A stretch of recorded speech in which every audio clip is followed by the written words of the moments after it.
everybody. So, great financial numbers you saw. Low inflation, very low inflation. Prices are down, way down.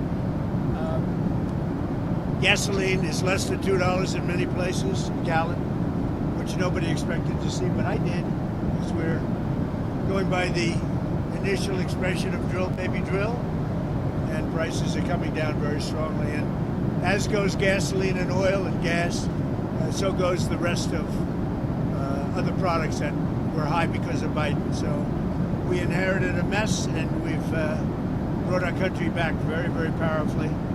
Crime numbers are way down, despite the fact that they let in 25 million people, many of whom should not have been allowed into our country with their open border policy.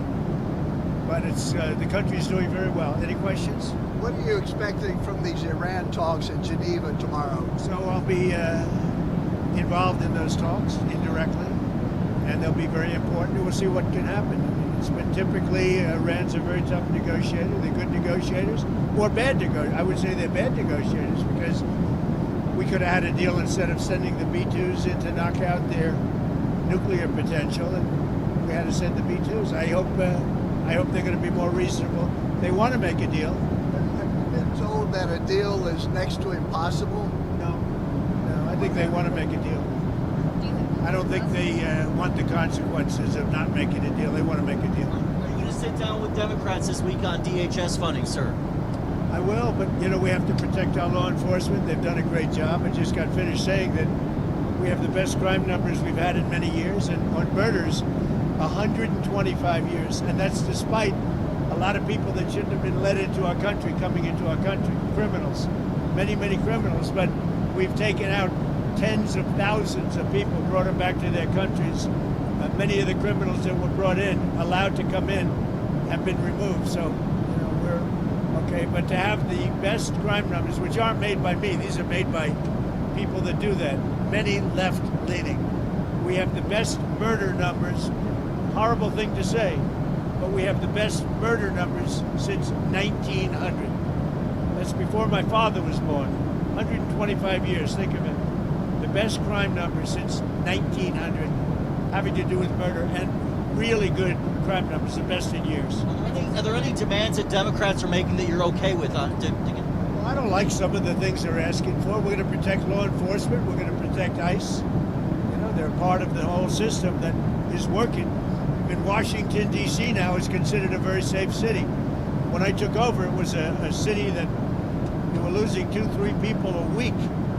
Over 100 people a year were being murdered in Washington. Now it's considered a very safe city. And we did that. I did it over a fairly short period of time, too. On DHS, recent news reports have discussed the widespread belief that Kristi Noem and Corey Lewandowski are in a personal relationship. Is that a bad look? Recent news reports have discussed the possibility that Kristi Noem and Corey Lewandowski are in a close personal relationship. Is that a bad look, and do you think she'll be in the job much longer? I don't know about that. I mean, I haven't heard that. But, I'll find out about it, but I have not heard of it. Do you think will you give your State of the Union speech if we're still in a shutdown next week? Well, I think I would. Yeah. Wouldn't bother me. I would give it, yeah. How are the negotiations going? With what? Which one? We have a lot of negotiations. No, with the government shutdown. This is a Democrat shutdown. This has nothing to do with Republicans. This is a Democrat shutdown. They're upset that the crime numbers are so good. They're very unhappy that the crime numbers are so good. They're very unhappy that there's a movement for getting voter ID. They want voter ID. The population, 98%, want voter ID. They don't want voter ID because they want to cheat in elections. They also want other things. They don't want mail-in ballots. They want to end mail-in ballots, which is corrupt. And one other thing that they're insisting on is proof of citizenship. And the Democrats don't want to give proof of citizenship. They don't want to give voter ID. Think of it. Who wouldn't want proof of citizenship? I ask you, Steve. Who wouldn't want voter ID? And why would you want mail-in ballots if you know it's corrupt? It's a corrupt system. We're the only country in the world that has this system of mail-in ballots. Think of it. The only country in the world that has this system of mail-in ballots, because they cheat. And the fact is they could never get elected if they ever changed. They know it. If you had voter ID, If you had proof of citizenship, they could never win an election, and they know that, and they're fighting to the hill. And I put this down with men playing in women's sports. I put it down with transgender for everybody. I put it down with their horrible open border policy as being ridiculous. They don't want voter ID, no voter ID. And I put that down in the same category with men playing in women's sports. I'm going to add a fourth category. They don't want voter ID. Go ahead. So Hillary Clinton said in an interview today that she and her husband are getting pulled into the Epstein matter to divert attention from you, and that your administration has something to hide. What's your response to that? I have nothing to hide. I've been exonerated. I have nothing to do with Jeffrey Epstein. They went in hoping that they'd find it and found just the opposite. I've been totally exonerated. In fact, Jeffrey Epstein was fighting that I don't get elected with some author, a sleazebag, by the way. And I've been totally exonerated. No, they're getting pulled in, and that's their problem. I don't know, they're going to have to see what happens. But I watched her in Munich, and she seriously has Trump derangement syndrome. Do you think that she should publicly testify? You know, I've been totally exonerated on Epstein, and it's really interesting because they've been pulled in. Think of it. They've been pulled in. Clinton and many other Democrats have been pulled in, yeah. The USS Gerald Ford, which is sprinting from the Caribbean to the Middle East, is about to hit its 8-month deployment mark. Usually they're deployed for about 6 months or so. Is there any concern that U.S. carriers are being stretched too thin? I'll answer the question later. Mr. President, you're warning Cuba to make a deal. What does that deal look like? What do you want them to Make do? a deal. Cuba is right now a failed nation, and they don't even have jet fuel to get for airplanes to take off. They're clogging up their runway. We're talking to Cuba right now. I have Marco Rubio talking to Cuba right now, and they should absolutely make a deal because it's really a humanitarian threat. And we have a lot of great Cuban Americans, and they're going to be very happy when they're going to be able to go back and say hello to their relatives and do things that they should have been allowed to do for a long time. I'm very interested in the people that are here that were treated so badly by Castro and the Cuban authorities. They have been treated horribly. So we'll see how it all turns out. But Cuba and us, we are talking. In the meantime, there's an embargo. There's no oil, there's no money, there's no anything. If a deal isn't made, would you consider an operation like the one in Venezuela? I don't want to answer that. Why would I answer that? If I was, it wouldn't be a very tough operation, as you can figure. But I don't think that'll be necessary. Mr. President, Marco Rubio received really positive reviews in Munich. Is He's there got very good is there a reviews. scenario in which you would support him at the top of the ticket in 28? Something I don't have to worry about now. I've got 3 years to go.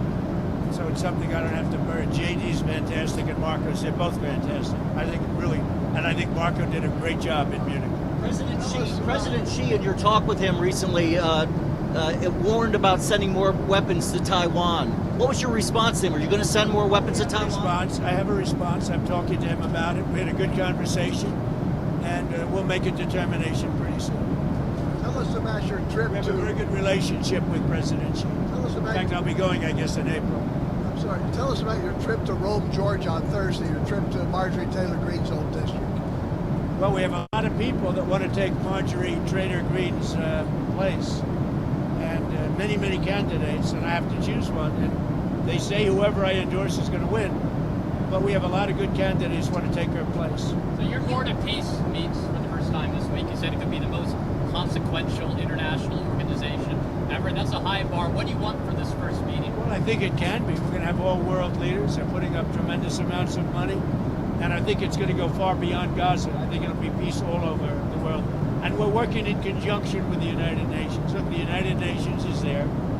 They haven't lived up to potential. The United Nations has great potential. They haven't lived up to the potential, but I think they might aid us a little bit. But we have the greatest leaders in the world joining the Board of Peace, and we'll be doing it in conjunction with, in some cases, the United Nations, and see if we can get the United Nations to get on the ball. You've been a kingmaker in a lot of Republican primaries.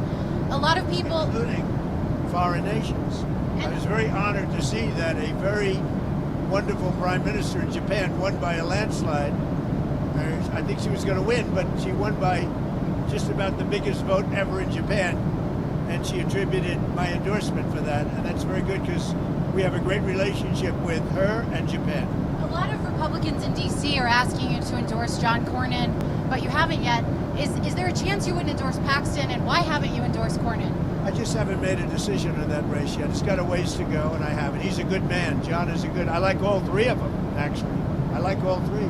Those are the toughest races. They've all supported me. They're all good, and you're supposed to pick one. So we'll see what happens. But I support all three. Are you going to get involved in the rift between UAE and Saudi Arabia? No, I'm not. I would be. What do you think of that? I would be. Well, I could settle it very easily. But they have they do indeed have a rift, and we can get it settled very easily. I settle wars. I settle a lot of rifts between countries. You've been noticing, right? That's an easy one to settle. On Venezuela, Nancy Rodriguez last week said that Nicolas Maduro is still a legitimate president and is innocent. I know you said the relationship is a 10, but I'm curious what's your thoughts on that? I think we have a great relationship. I think she probably has to say that. I think politically maybe she has to say that. But the relationship with Venezuela, she's doing a very good job. And I fully understand that statement. You're going to have Ukraine talks tomorrow as well in Geneva with Witkoff and Jared Kushner. Yeah. What are you expecting there? Is there Well, big talks. It's going to be very easy. I mean, look, so far, Ukraine better come to the table fast. That's all I'm telling you. We are in a position. We want them to come. And by the way, I watched AOC answering questions in Munich. This was not a good look for the United States. I watched Gavin Newsom answering questions in Munich, and this was a bad look for our country. These two people are incompetent. And at least Hillary's competent. She's just Trump deranged. She was so deranged. She is an angry woman. But I watched the other two speaking and answering basic questions. Look, Gavin has destroyed California. And AOC, I never heard her speak very much. And they started answering questions. She had no idea what was happening. She had no idea how to answer, very important questions concerning the world. But she can't answer questions concerning New York City either, because New York City is got some problems. Now that Gaza's entering phase 2, should Israel lift its ban on foreign journalists being allowed into Gaza? We'll be lifting a lot of bans pretty soon. I think you're going to see everything opening up. Gaza, look, we have peace in the Middle East. Now, you have some flames here and there, but we essentially have peace in the Middle East, and that happened primarily when we did the B-2 attack on the potential nuclear power. They would have had a nuclear weapon within 1 month. If that happened, it would have been a whole different deal. Okay, thank you very much, everybody. One thing, so the $5 billion that you announced yesterday for the Board of Peace, is that a down payment, or are you expecting more? We want to help people. That's peanuts compared to the kind of money that has been spent in the Middle East by Bush, by Obama, by all of these people, by Biden. I mean, the money he spent. But the money he spent, that's such a small amount of money by comparison. But we want to make it successful. I think it has the chance to be the most consequential board ever assembled of any kind. What was called for Ron DeSantis? Great. We had a great time. We had Ron and a couple of other people, two great coaches, as you know. The two greatest coaches, I would say, certainly in college football. And we had a good time playing golf. Thank you very much. I didn't get to play today because I'm working on other things, very important things, much more important than golf. Thank you very much. Melania for Valentine's, Mr. President? She's on the plane. Melania's on the plane. We have a movie star on the plane. Did you have any Valentine's Day plans with her? Did I what? Did you do anything for Valentine's with her? Did you give her flowers? I better not tell you that. Goodbye, everybody. That's the toughest question.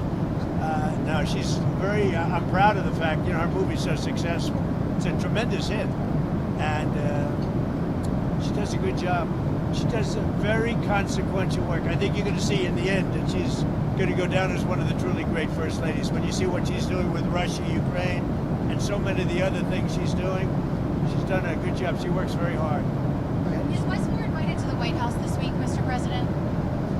Just so you understand, the governors were all, other than two.